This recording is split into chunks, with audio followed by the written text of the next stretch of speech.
Hi everybody, thanks for joining me on this video. We'll be covering some techniques that will add power to your playing, like polyphonic ideas, chromatic ideas, arpeggiated ideas. We'll use some examples from some of my tunes, and we'll talk a little bit about phrasing and tones, and even a little segment about harmonics. So tune in. Okay, the first thing we're going to work on is tune-up. Pretty easy thing. So we'll start with the A string. Why the A? Well, to me it's the most stable string. It gets bent the least, and it tends to hold its tuning. Make sure you got that one, then we'll go through all six. Okay. E. Hope you know what that one is. That's a G.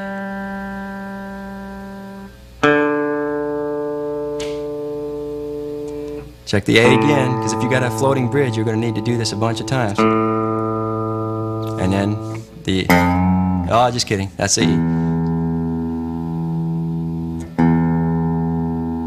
Again, if you're out of tune very much, you better go through it again.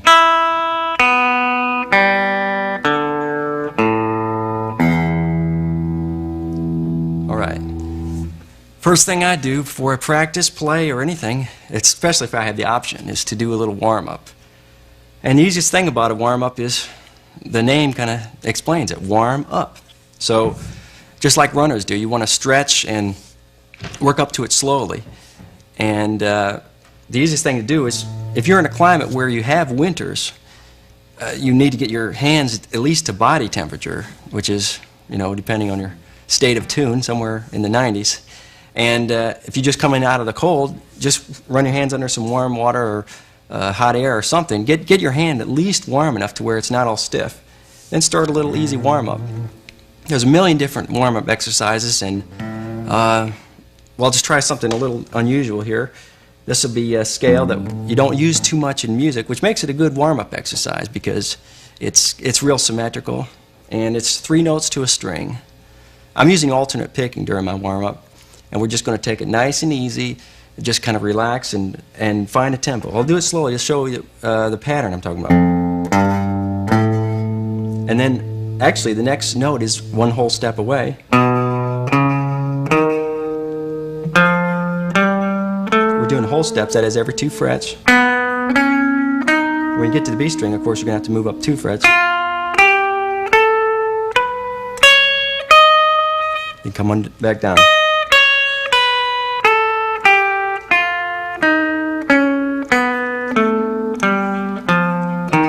It's not a very relaxing scale, but it's nice for the warm-up because it gets you your left hand moving positions, and you're stretching your first or fourth finger out. So you're covering some ground with your left hand, and it's a good picking exercise. Any speed you want to do it.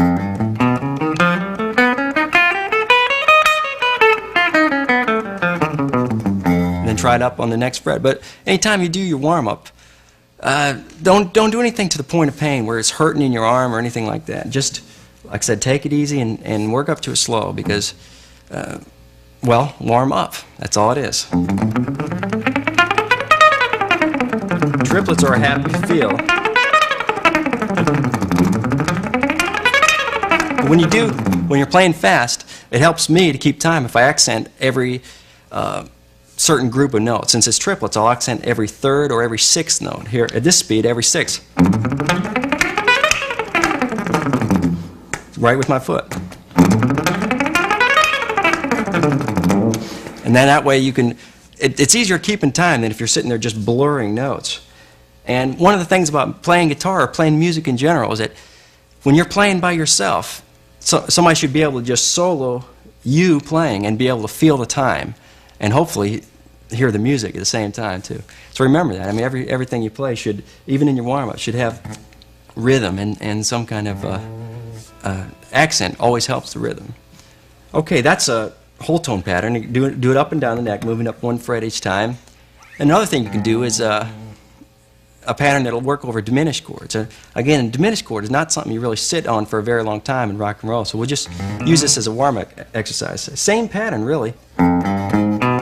Sort of in the same places as you would the whole tone thing, but just do a whole step, half step. That'll work over a diminished chord. Say you've been doing your scales and so forth, or this warm-up exercise, and what happens to me, maybe it's because I'm left-handed, but my right hand starts to get a little tight. And anytime that happens, it's just your body's way of telling you, hey, you need to stretch it out, get the blood flowing again, and it's no disgrace to stop and rest for a second. So what I'll do, especially if time is tight, is do a little left-hand exercise while my right hand's recuperating. Here we're going to put our fingers 1 fret apart on the same string, in this case the B string, then pull 1 finger out to the adjacent string, in this case the G string, and do a little hammer-on to try to keep it in time. Now put that finger back, pick it up with the second finger. Why are you doing this, Steve? Well, the reason these fingers are anchored is so that you won't be flopping them around and doing something like this. It forces you to use your finger and nothing else. Now, if you're into two-handed stuff, you may be saying, that's great, but I'm into two-handed stuff. Well, try it. Do it with your other hand. If you can't pick very fast with your hand, if you're slower with your right hand,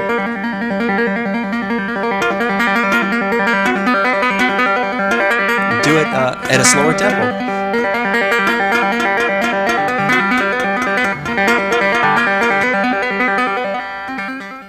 Okay, next we're going to do some scales. Oh no, scales. I thought this was a tape with licks and stuff that I could use. Yes, it is, and we're getting to that as soon as possible.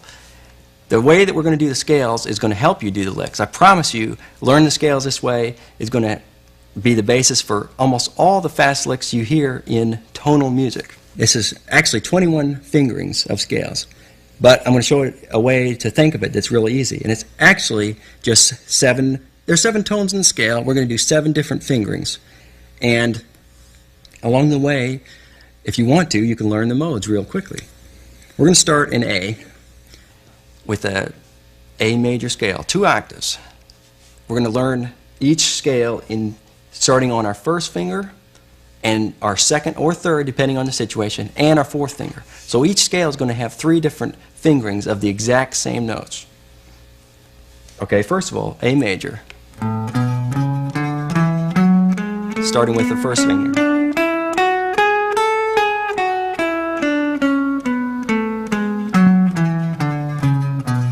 In this case, I'm doing most of the stretching between the third and fourth finger, trying to keep my first finger.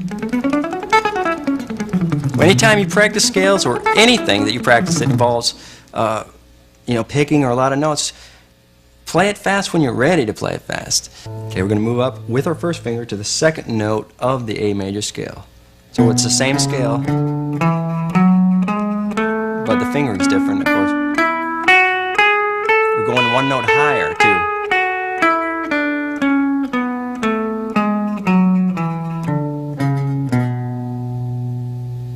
Same exact set of notes, but starting with our first finger on the third note.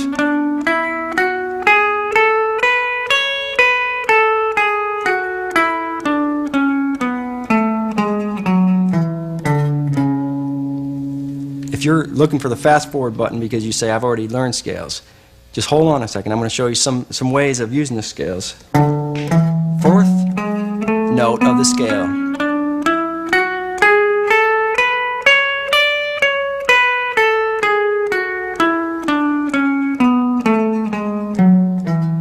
I'm finding ways to finger it to where I don't have to move my hand. All I'm doing at the most is stretching 1 finger, 1 fret.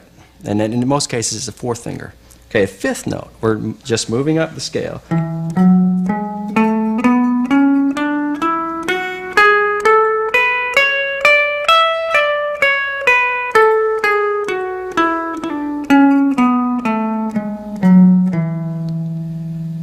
Six.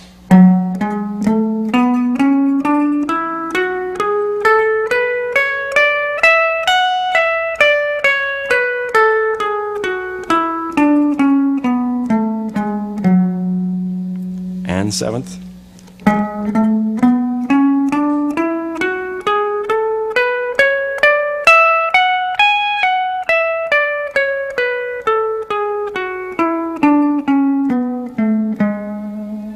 might want to go up to the top, come back down. Now, this is all just starting with the first finger. Now let's throw a little monkey wrench in for everybody who's got it down so pat. Let's try it the exact same thing, only starting on the second finger or third finger.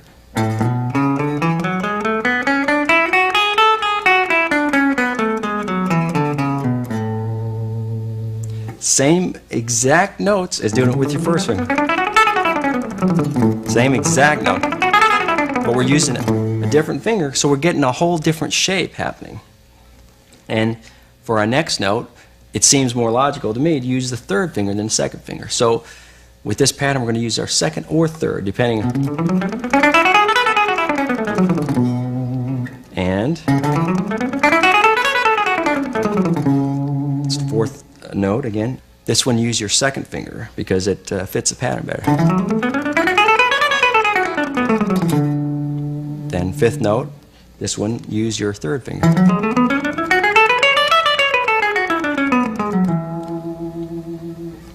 Sixth note, use your third finger again.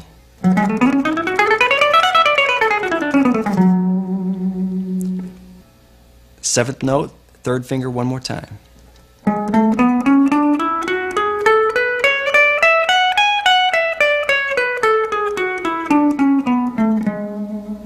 And so we're back to A again. Now, one more time, only we're going to start every scale, or every point of the scale, with our fourth finger. A little stretch.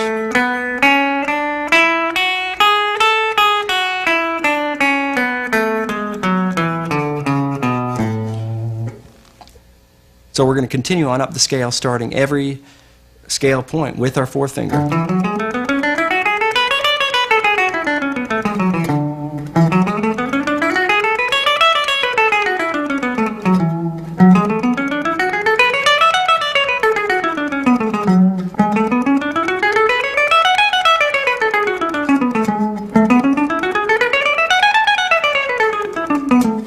So what you end up with, this way, this way, this way.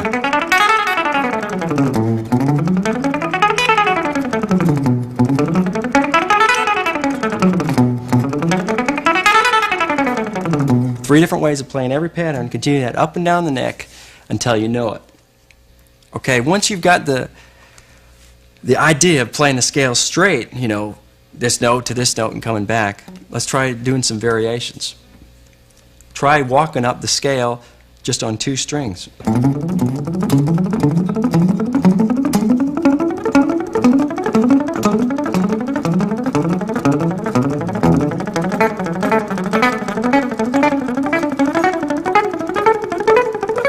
Patterns, that's all it is. Sequences based on the major scale.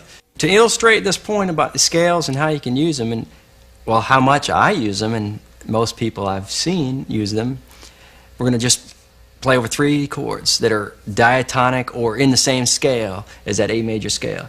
It'll be F sharp minor and D and A. 1, 2, 3, 4.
Okay, the first of these big three topics I mentioned before is going to be arpeggio ideas, arpeggio licks, working from the notes of a chord is really all it is.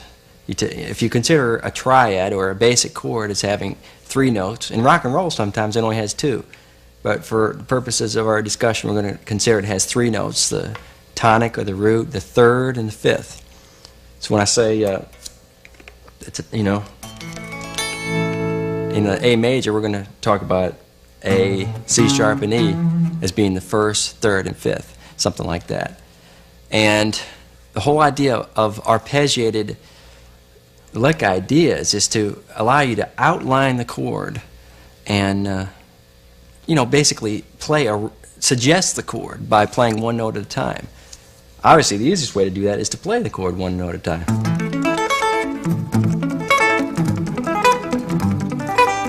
And that works great, but you cover a lot of ground quickly, and all of a sudden you're up at the top of the neck before you know it. So we're going to try to do some patterns that repeat a little bit more and involve some other notes besides the chord notes that are based off the chord notes. First one will be an A minor pattern, A minor 7th actually. We'll do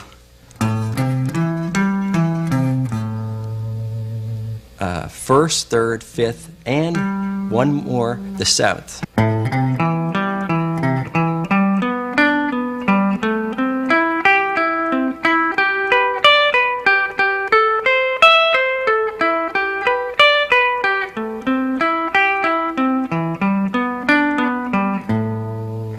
Okay, we'll do the whole lick slowly.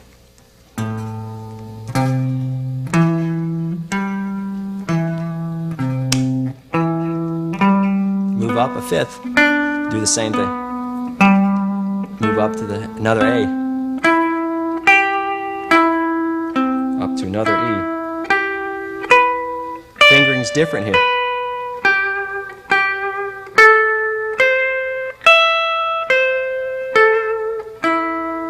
Come back down.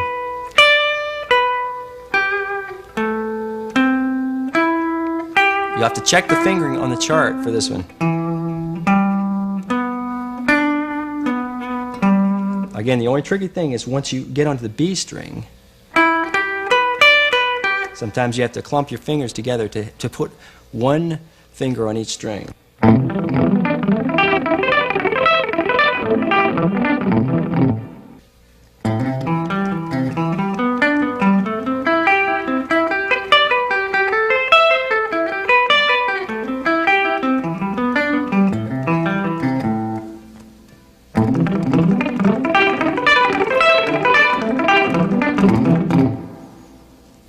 Okay, this next lick is one that illustrates a style that I find myself using a lot when I really want to push the time, kind of nail the time, and create a lot of rhythmic excitement. And sometimes you want to keep a repetitive kind of idea going that covers different chords. So you only need to change the notes that are different from one chord to another. So here we're talking about F sharp minor to D, and with an arpeggio, the only note we need to change is a C sharp to D. So there's a lot of common tones.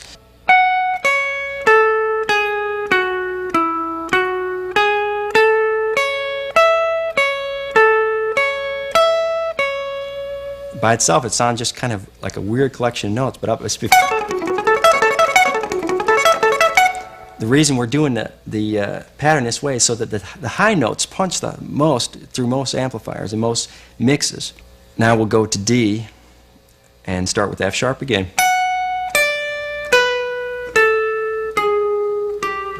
It's weird slow, I know.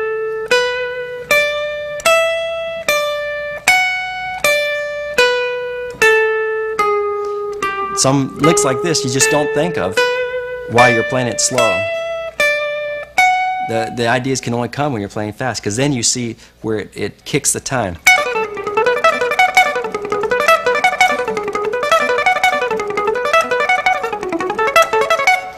So well, it's a little weird slow, but once you bring it up to speed, I think you'll find it works real good.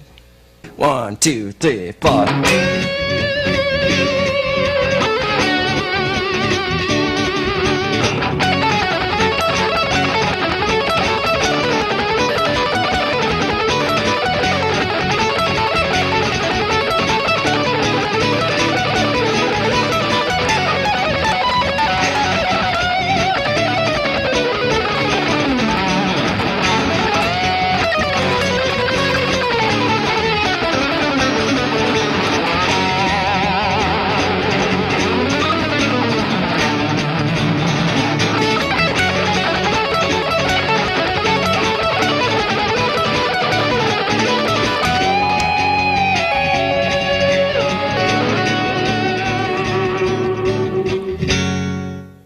The title like Power Lines, and my latest album being called High Tension Wires.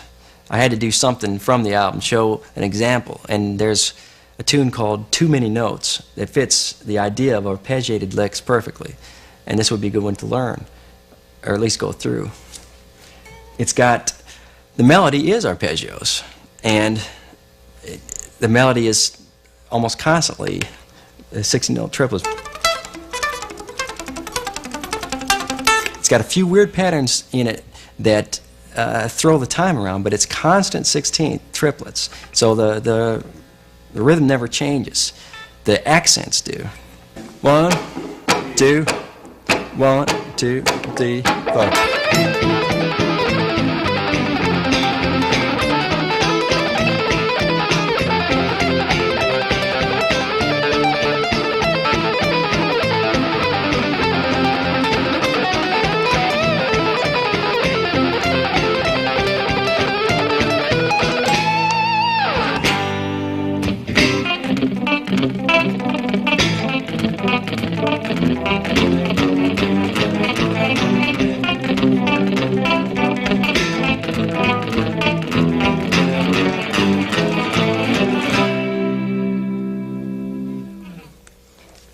Too many notes.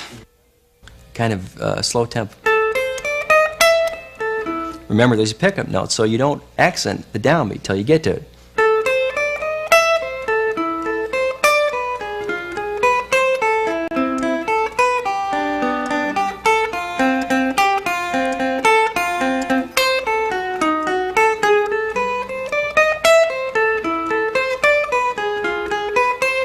Big jump.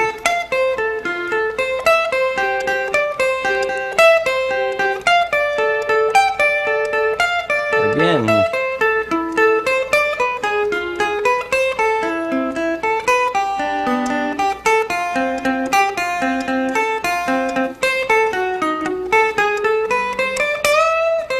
Bend.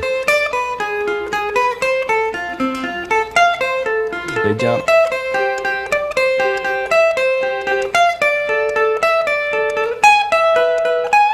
Then to A.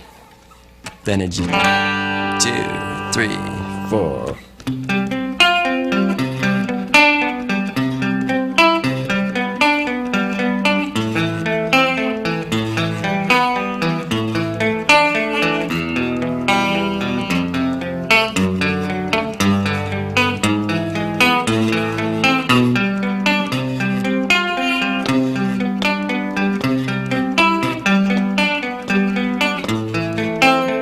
Keep the time. Especially here.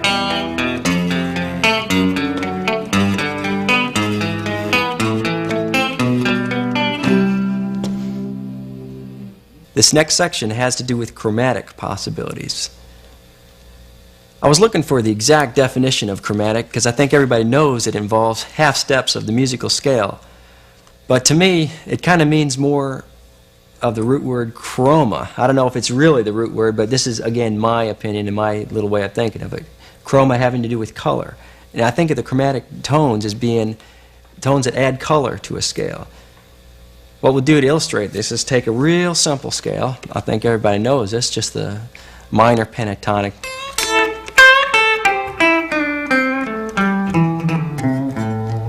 And just introduce a couple chromatic tones just to show you how different it could make it. So what we'll do is we'll jam on a kind of a blues feel for a minute and show you just some simple ways in just in one position to insert some chromatic notes, to add a little color to the blues.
There's a lot of other ways to play a pentatonic scale, and I'll show you one of them right now.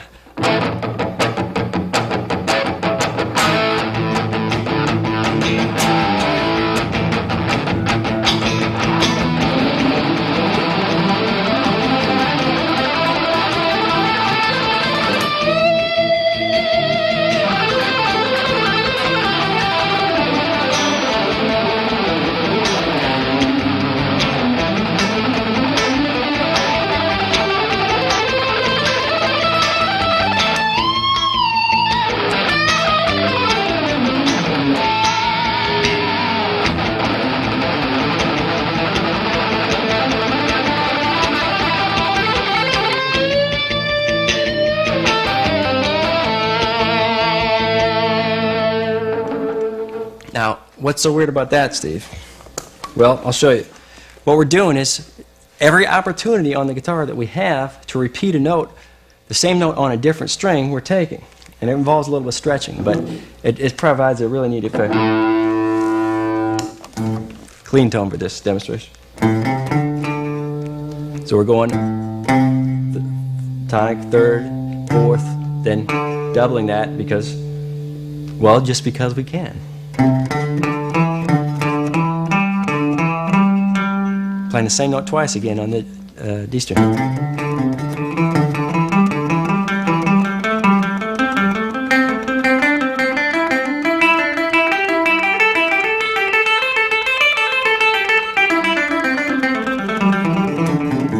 The effect is that you get a lot more notes without quite as much movement. And when you play the same note on, well, twice, one on one string and one on the adjacent string, it gets a slightly different sound, and it kind of confuses the ear and makes you think something weird is happening. Well, in fact, something weird is happening. It's a weird scale.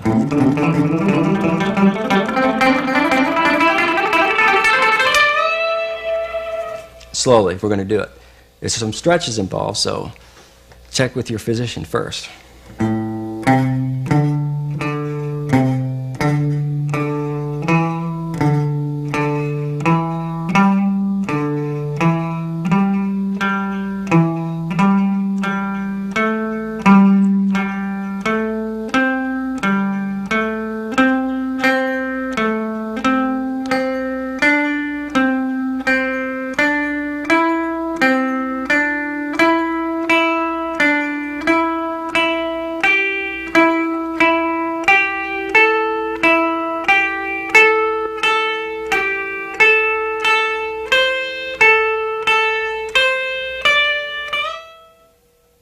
Here's just a different fingering coming down, starting on E.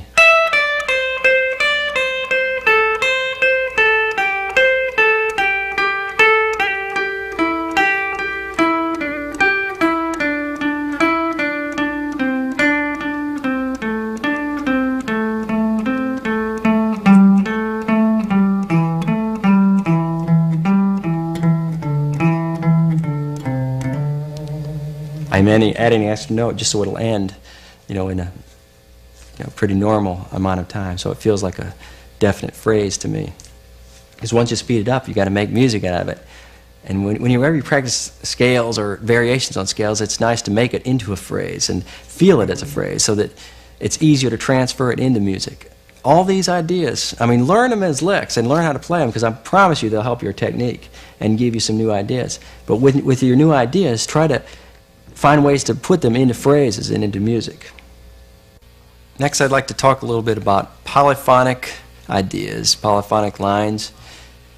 Basically, to me, poly means many and phonic means sound. So in this case, we're going to go for two sounds at one time. Now, it doesn't necessarily have to be always two sounds at one time, but just the suggestion of them. Like imagine a juggler, you've seen the juggler sometimes juggle two balls with one hand. Well, obviously, they never have two balls in their hand at the same time, but there's always one up in the air. And that's kind of one way to achieve a polyphonic effect with the guitar, especially when you're using a pick, when you can only hit one note at a time, is you do a little bit on this line and jump back down to this line and go back, keep changing back and forth, and keep both lines happening. But like I said, technically you're only hitting one note at a time, but you're getting the effect of two things happening. To illustrate this, I'm going to start with a simple little tune that's pretty melodic. Now, I know we're talking about power lines and everything, but this is just to illustrate the point and give you an appreciation for the different fingerings you have to do sometimes to achieve the effect of one note ringing over another. Okay, I'll play this for you slow.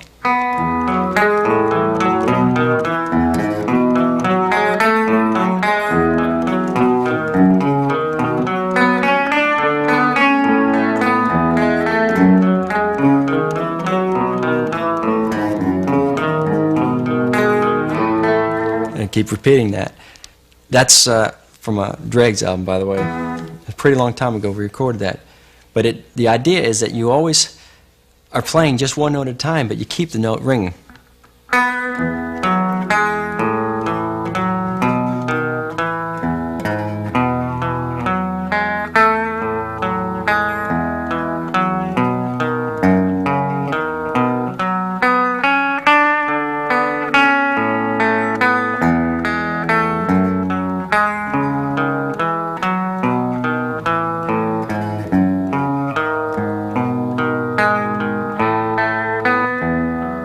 Speed it up now, the effect of the two voices is a little bit more obvious.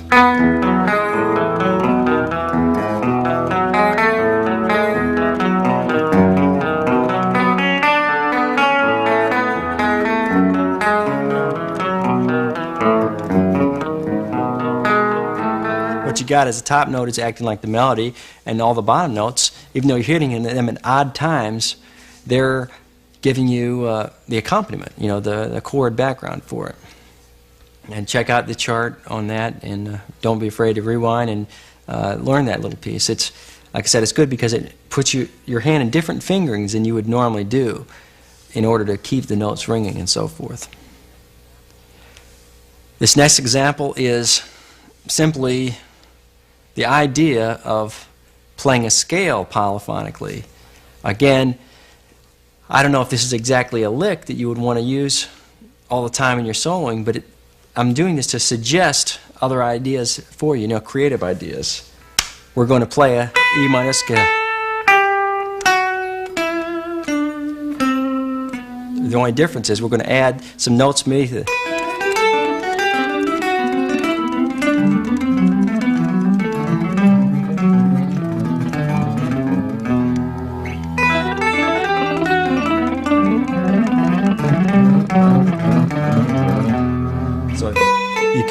The idea is to keep hearing that. Now let's do it slow. Third finger on the B, first on the E. Now we're going to play the same fret as we're using with the third finger to hit the F sharp, but since we want to keep the B ring, we need a separate finger to do that, and I think the second finger is the best choice. So second finger on F sharp and fourth is the only one we got left for the G, so that works out real good. Now, bridge the first and second strings with your first finger, but only play the top string. And with your second finger, play the D. Your first finger's already on the E, hit that. Bring your second finger around for the F sharp, and then play the G with your third finger. Now you're saying, wait a minute, Steve, why aren't I using my third and fourth finger for these notes? That's because of the part that comes next. Remember, we want to hold the top note. And this G is the next top note of the next sequence. So, the G with your third finger. And we want that to ring through all this. So, the C below it with your first, D with your second, and E with your fourth. Review what we got so far.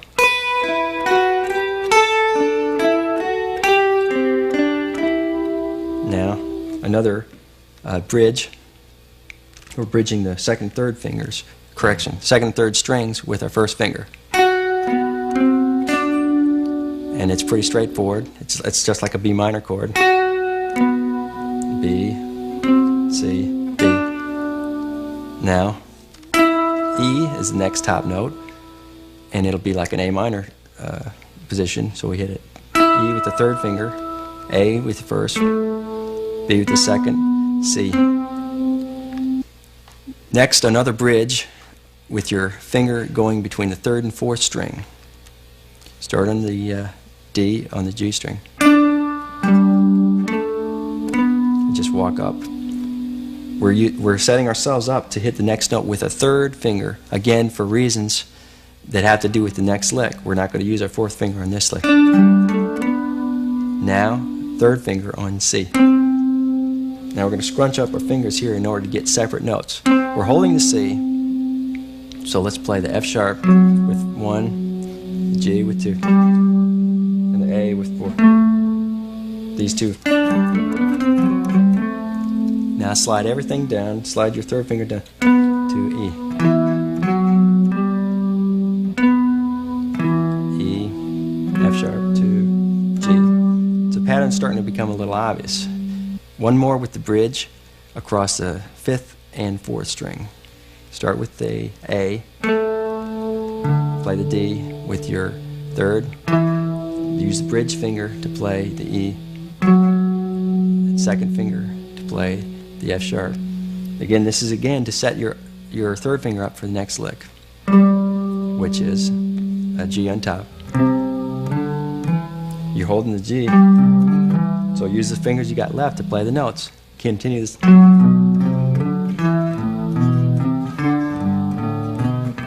The exception is here, this next to last lick, we're going to use second finger.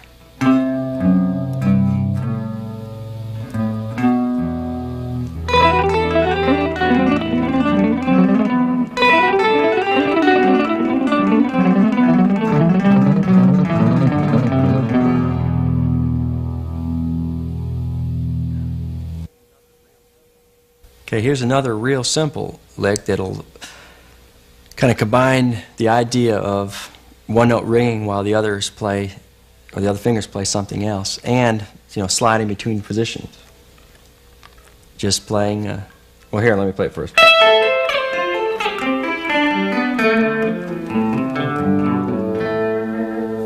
The idea is real simple. Just play an arpeggio of an A minor.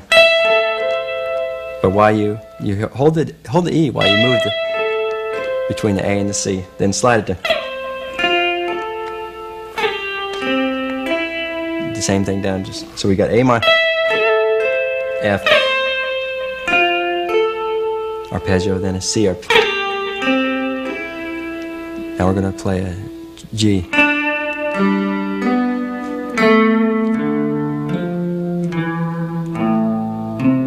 This is a D minor. This is a A minor. G.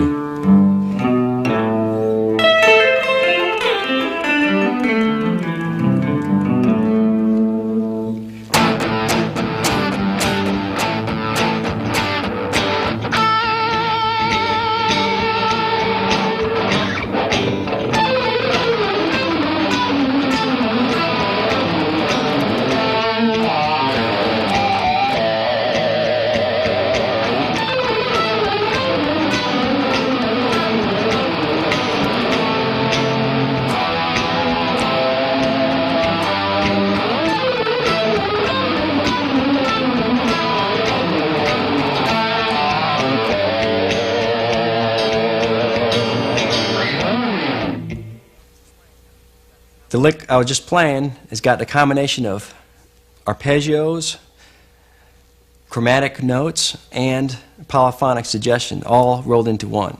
It's a real powerful lick, and it's got, well, it'll push the time right along with it. And we're going to learn it as a lick, but once again, the point is to figure out a way to turn this into, you know, some way that'll help your style, give you some ideas, some creative ideas to improve your soloing or to give you different avenues, different points of view.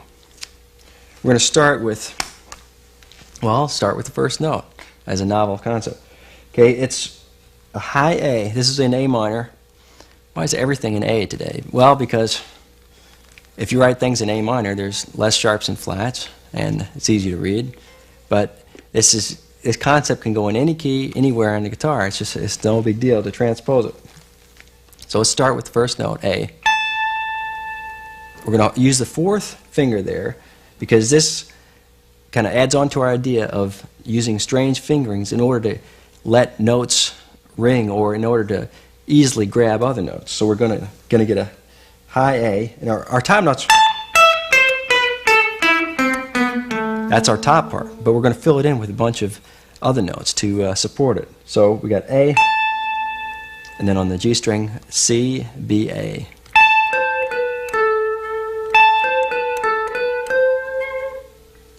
So let's now move to E. What? What's this? That note's not in the scale. Right, but it's just a chromatic note, a passing note. So we're going to use it. Again, we go E. And then the C with the second. B with the fourth. Again, a chromatic note, and then A. Again, we're starting on the second octave, going familiar fingering. You notice in this fingering, we're not depending on keeping the top note ringing. This is because this is lick designed more for distortion. And with distortion, if you have one note ringing over another, it's not as likely to sound good or as clear as if you kill every note as you move on. Okay, again,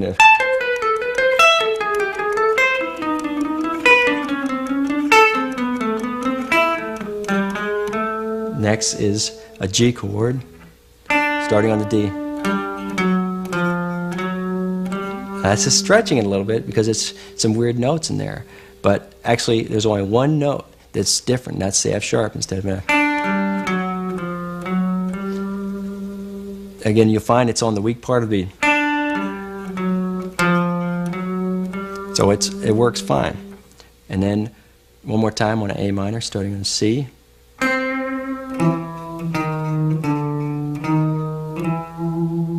And we can finish it off any way we want or go back up. In this case, we'll go and just kind of end it. So we go.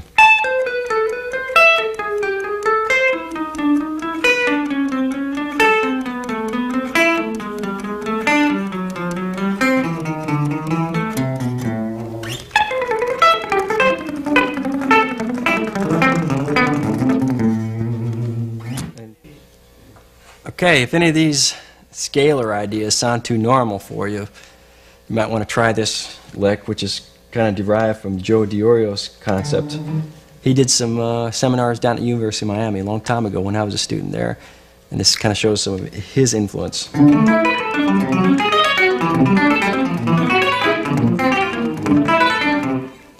What this is an intervallic. Sounds pretty fancy. Just means skipping around on the strings. Playing a little pattern in fifths. Start on the D, second finger, A, fourth finger, E, first, B, fourth.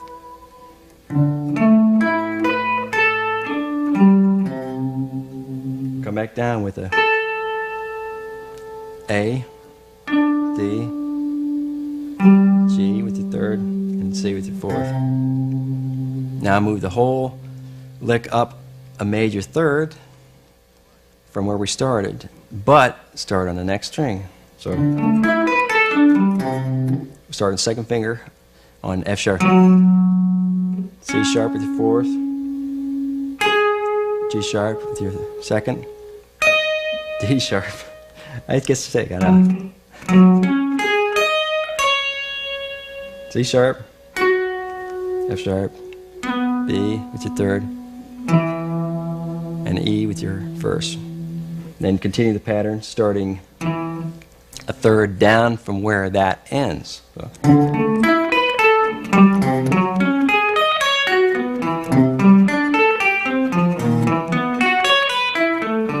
And continue all up and down the guitar until someone in your household runs screaming and turns off your amp.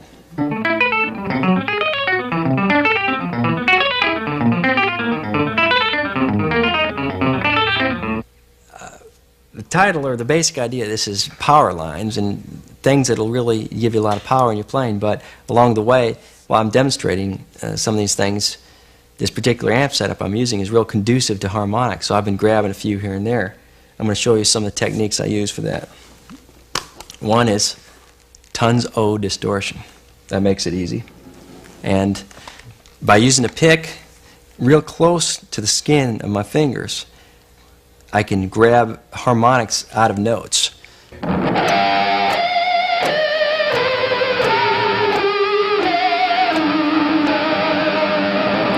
can see there's different harmonic points along the string.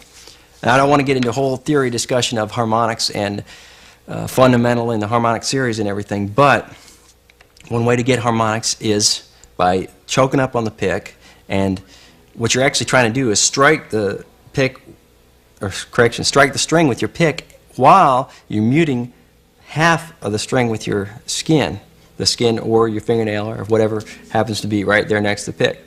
That's one way of doing it. Another way for getting specific notes is to do artificial harmonics. And it's a pretty easy concept. You just play a note and then find a naturally occurring harmonic a certain number of frets above it. That would be 12 frets above, or 7 frets above, or 5 frets above, and it gets shorter and shorter and shorter.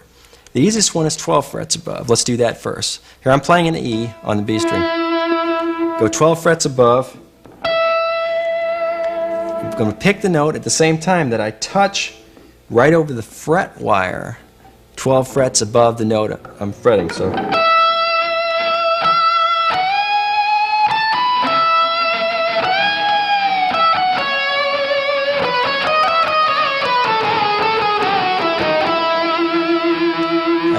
It gives a different sound to the string.